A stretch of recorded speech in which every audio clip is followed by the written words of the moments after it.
জীবনে কখনো হতাশ হবেন না। যিনি আপনাকে সৃষ্টি করেছেন তার উপরই সব দায়িত্ব ছেড়ে দেন। তিনি সব কিছুর মালিক। তিনি যেটা ভালো বুঝবেন তিনি সেটাই করবেন। সেহেতু হতাশ হওয়ার কিছুই নেই। আর যেটা হবে, আর যা কিছুই হোক না কেন, ভালোর জন্যই হবে। তিনি যেটা ভালো বুঝবেন তিনি সেটাই করবেন। যাকে যেটা দেওয়ার সেটাই দিবেন, আর যেটা যে পাওয়ার যোগ্য নয় তাকে সেটা কখনোই উনি দিবেন না। সেহেতু মন খারাপেরও কিছু নেই, হতাশ হবারও কিছু নেই। সবসময় সৃষ্টিকর্তার ওপর ভরসা রাখেন। হ্যালো এভরিওয়ান, আসসালামু আলাইকুম। আশা করছি সবাই ভালো আছেন। আমরাও ভালো আছি, আলহামদুলিল্লাহ। আমি জুবাইদাস ব্লগিংয়ের জুবাইদা। সবাইকে ওয়েলকাম করছি নতুন আরও একটি ব্লগ ভিডিও দেখার জন্য। আশা করছি আজকের ভিডিও ভালো লাগবে সবার কাছে। ভালো লাগলে লাইক দিয়ে পাশে থেকে যাবেন। তো ভিডিও যদি কখনো সকাল থেকে শুরু করি তাহলে তো সেটা নাস্তা দিয়ে শুরু হবে, তাই না? তো নাস্তার থেকেই এই ভিডিওটা শুরু করেছি। আর এই ভিডিও দেখতে দেখতে আপনাদের মানে চোখই নষ্ট। আমার যেমন চোখ নষ্ট সেরকম আপনাদেরও। কারণ পরোটা, ডিম পোচ এটার কতই দেখবেন। কারণ এটাই হচ্ছে আমার বাসার নাস্তা। রুটি একদিন যদি হয় পরের দিন পরোটা অবশ্যই করতে হবে। এটার বিকল্প কিছু নেই। তো পরোটা, ডিম পোচ এটা আমাদের সবারই খুবই পছন্দ। পারলে প্রতিদিনই খাই। কারণ তেল জাতীয় জিনিস তো আসলে ক্ষতিকর, আমরা সেটা সবাই জানি। পরোটা ভাজতে কিন্তু বেশ ভালো তেল লাগে। তো একটু কম দিলে তো সেটা খাওয়ার উপযোগী হয় না, কারণ আমরা যেভাবে খাই। তো তেলের পরিমাণটা বেশি দিতে হয়। তো এটা আসলে প্রতিদিন খাওয়াটা তো মানে এমনিতে তো গ্যাসের সমস্যা, পেটের গ্যাসের সমস্যা আর কি। তারপরে আবার যদি প্রতিদিন পরোটা খায় তা তো এই গ্যাস বাড়তেই থাকবে, কমার তো মানে কমবে না, ভালো হবে না। ওই যে ওষুধের ডিব্বা দেখতে পাচ্ছেন, এটা হচ্ছে মায়ের আব্বুর ওষুধের ডিব্বা। হ্যাঁ, এখানে যে কত ঔষধ আছে, তার যে কত ঔষধ লাগে মানে কি বলবো, মুড়ির মতো ঔষধ খায়। গ্যাসের ঔষধ সকাল বিকাল তো লাগেই, মাঝে মাঝে ইনো নিয়ে এসে খায়। আবার এই ম্যাক্স প্রো দুটার জায়গায় তিনটাও খেয়ে নেয়, তারপর আবার ইনো খায়। এই পরিমাণে গ্যাস। তো মায়ের আব্বু সকালে নাস্তা করে চলে গিয়েছে, আর আমি এখন নাস্তা করব, আমার ছেলে করবে। তো আমার ছেলেও পরোটা খুবই পছন্দ করে। পরোটা ডিম হলে তার যে কি হাসি, মানে তার হাসি মুখটা দেখলে আপনার ভালো লাগবে আর মনে হবে যে প্রতিদিনই বানিয়ে দিই। কিন্তু এটা যে কত ক্ষতিকর এটা কার কাছে বলি বলেন তো, বুঝাতেও পারি না। এর জন্য এখন চিন্তা ভাবনা করেছি যে যেদিন ভালো লাগবে সেদিন দেব, আর যেদিন আমার মন চাইবে না সেদিন দেব না, মন খারাপ করতে পারবা না। তো এখন স্কুল শুরু হয়ে গিয়েছে, কারণ পরীক্ষা ছিল, পরীক্ষার মধ্যে প্রায় দিনই দিয়েছি। আর এখন স্কুল শুরু হয়েছে, এখন ভালো হয়েছে। সকালে দেখা যায় ওই যে বাদাম, খেজুর এগুলো খেয়ে কোচিংয়ে যায়। কোচিং থেকে এসে একবারে গোসল করে ভাত খেয়ে স্কুলে চলে যায়। এটা ভালো হয়েছে। তো এই জন্য এখন ছুটির দিনগুলিতে শুধু পরোটা ডিম পোচ দিই। তো মা ছেলে দুজনই নাস্তা করে নিলাম। নাস্তা করার পরে এখন চা খাবো। চা তো খেতেই হবে, সেটা কখনো দেখাই কখনো দেখাই না, এই আর কি। কারণ চা ছাড়া থাকতে পারবো না, সেটা মানে যে সময়ই হোক, নাস্তার পরপরই হোক কিংবা রান্নাবান্নার ফাঁকে ফাঁকেই হোক, যখনই হোক আমি চা কিন্তু খাই। তো আমার ছেলে আজকে হচ্ছে লাল চা বানাচ্ছি, বা লবঙ্গ আদা দিয়ে। তো মায়ের আব্বু দুধ চা খেয়ে গিয়েছে, লবঙ্গ আদা দিয়েই আমি হচ্ছে পানিটা ফুটিয়েছি, সে এটা দিয়ে দুধ চা খেয়ে গিয়েছে। তো আমি আমার মাইসোনাকে বললাম যে আমরা আজকে লাল চা খাই। তো ঠিক আছে, তো ও লাল চা খায়, মধু দিয়ে খায়। ও কিন্তু চিনি খায় না।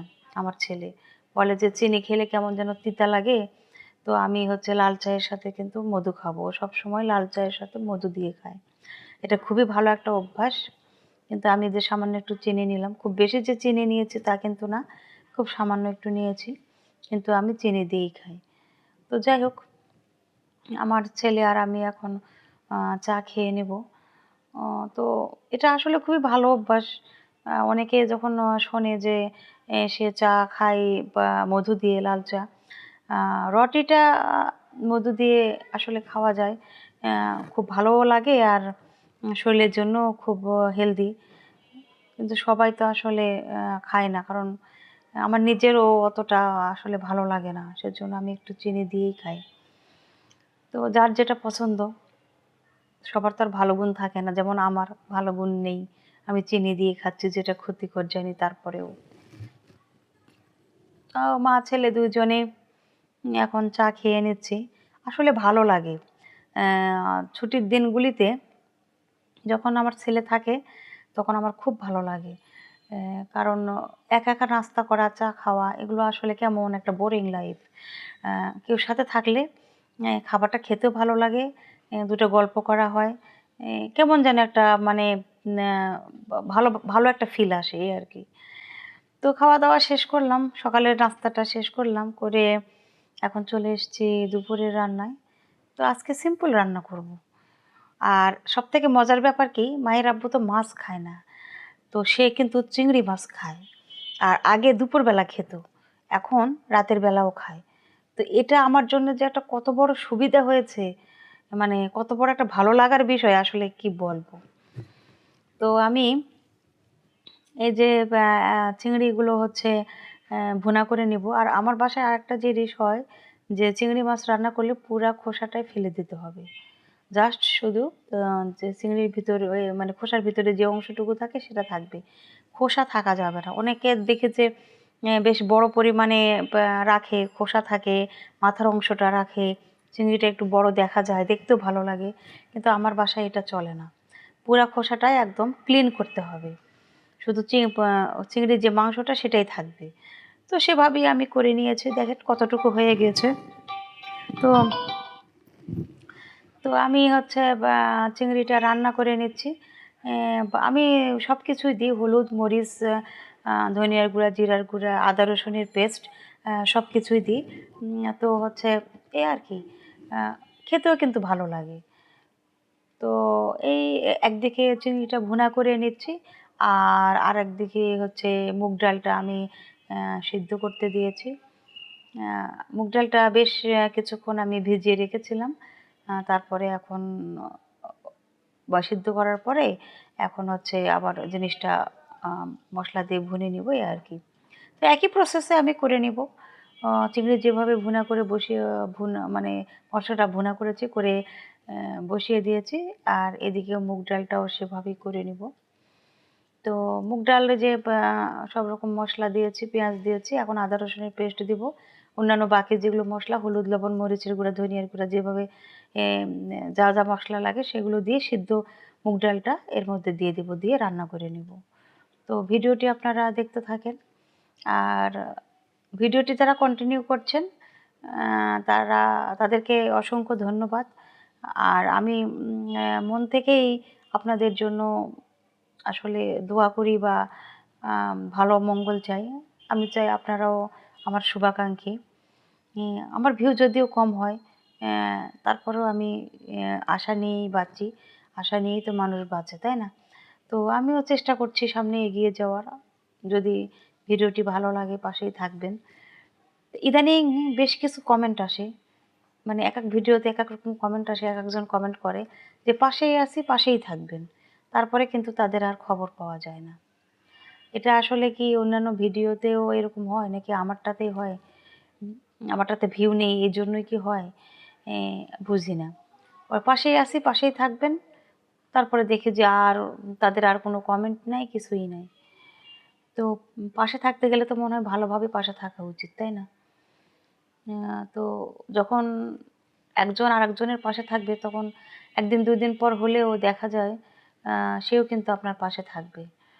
তো পাশে থাকার মতো হলে আমার মনে হয় ভালোভাবেই পাশে থাকা উচিত। যাতে আরেকজনও আপনার পাশে এসে সহজে দাঁড়াতে পারে। একদিন পাশে থেকে দূরে চলে গেলেন, তাহলে ওটা কেমন হলো পাশে থাকাটা? তো আমরা সবাই সবার পাশে থাকবো ইনশাল্লাহ। আম পাশে থাকাটা খুবই জরুরি। যারা নতুন, নতুন আমরা ব্লগ শুরু করেছি, আমরা সবাই সবার পাশে থাকবো। সবাই চায় তার ভিডিওটা চালানোর জন্য, তার ব্লগ ভিডিওটা চলুক, সবার কাছে পৌঁছাক। আমিও চাই। তো আমি সবার জন্যই মঙ্গল কামনা করি। সবার জন্যই আমি আ ভালোটাই চাই। আমিও চাই যে আপনারাও আমার জন্য অবশ্যই ভালো কিছুই চাইবেন। তো রান্নাবান্না শেষ করেছি। করার পরে এখন তো ধোয়া মাজা করে নিতে হবে। কারণ না ধুলে তো উপায় নেই। এই কাজগুলো তো আমাকেই করে নিতে হবে। কারণ আমার তো হেল্পিং হ্যান্ড নেই। আসলে মাঝে, মাঝে কাজ করতে, করতে নিজের কাছে এত বেশি খারাপ লাগে যে এই কাজগুলো আসলে কখন শেষ হবে? কখন আমি একটু রেস্ট পাবো? আর কখনো আবার দেখা যায় যে তেমন কোনো কাজ থাকে না। আর সবথেকে বেশি কষ্ট কি জানেন? আমার রান্নাঘরটা এত ছোট, আ খুবই ছোট। তারপর আবার টাইলস করা নয়, মোজাইক করা। মেঝে মোজাইক করা, পুরা বাসায় মোজাইক করা। কিন্তু টাইলস করা হলে কত সুবিধা হতো। আমি অনেক কিছু হ্যাং করে রাখতে পারতাম। আর এই বেসিনটা যদি সুন্দর মতো বসানো থাকতো অ টাইলসের সাথে, টাইলস করে বা সাইডে যে আ ইয়েটা থাকে আরকি, ওটাকে কি বলে? অ্যা তো ওটা একসঙ্গে যদি হতো, চুলা, সিঙ্ক এগুলো সবকিছুই যদি একসঙ্গে হতো, তাহলে কাজ করতে আমার কতই সুবিধা হতো, তাই না? কিন্তু কি বলবো আর, আমার আসলে বাসাটা চেঞ্জ করা ইমিডিয়েটলি দরকার। মাঝে, মাঝে এত বেশি পরিমাণে খারাপ লাগে, কারণ ২৪ ঘন্টার মধ্যে ১২ ঘন্টারও বেশি টাইম মনে হয় রান্নাঘরে থাকতে হয়। তো রান্নাঘরটা যদি ভালো হয়, কাজ করতে যদি সুবিধা হয়, তাহলে মনটাও ভালো থাকে, কাজ করেও শান্তি পাওয়া যায়। কারণ সারাদিন তো রান্নাঘরে থাকতে হয়। সকালে নাস্তা, দুপুরে রান্না, রাতে রান্না, বিকেলে আবার নাস্তা। তো এগুলো করতে তো আসলে সময়ের ব্যাপার। আর একটা জিনিস সরে আরেকটা জিনিস ওখানে রিপ্লেসমেন্ট করে কাজ করাটা আসলে খুবই মুশকিল। আ আসলে কি বলবো? বলার মতো কোনো ভাষা নেই। তো যাই হোক, এখন মন খারাপ করে লাভ নেই। এখন আমি চেষ্টা করছি যে যত তাড়াতাড়ি সম্ভব বাসাটা আসলে চেঞ্জ করতে হবে। কারণ এভাবে অনেকদিন কষ্ট করলাম, আর এভাবে আর কষ্ট করা সম্ভব না। তো আজকে চিকেন স্যুপটা বানিয়েছি।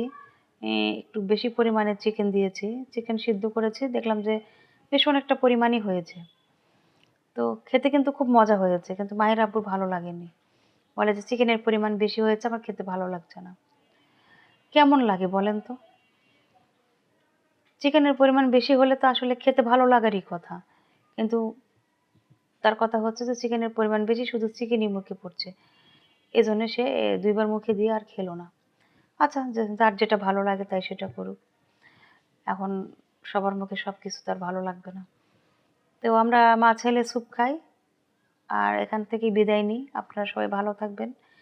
আমাদের জন্য দোয়া করবেন। আজ আসি। আল্লাহ হাফেজ।